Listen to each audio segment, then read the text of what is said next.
ஏனைய லீக்களை பற்றி நான் இதில் சொல்ல விரும்பவில்லை. ஆனால் யாழ்ப்பாண உதவந்தாட்ட லீக்கினோடு இப்போது தடை விதிக்கப்பட்டது என்பது ஒரு ஒரு சிரிப்புக்கான விடயம். அவர் ஏற்கனவே யாழ்ப்பாண உதவந்தாட்ட ஒழுங்காக இயங்கி கொண்டிருந்த யாழ்ப்பாண உதவந்தாட்ட லீக்கினை தலைவரை தலைவர் ஜஸ்வர் ஒரு வருடத்துக்கு முன்னே கலைத்து விட்டு சென்று விட்டார்.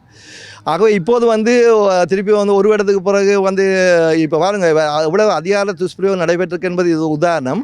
ஒரு வருடத்துக்கு முன்னரே நான் நினைக்கிறேன் இதே காலம் மே ஜூன் மாத காலப்பகுதியில் அவர் இங்கே கலைச்சிட்டு போனார். சரியாக ஒரு வருடத்துக்கு பின்னர் தான் அதற்கான அங்கீகாரத்தை அவர் மத்திய அங்களுடைய பொதுக்கூட்டத்திலே பெற்றிருக்கின்றார். இது மேலே இப்போ சரியா பிழையான வேலை. உண்மையிலே இலங்கை உதவந்தாடு சமணத்துடைய ஜாப்புக்கு அமைய ஒரு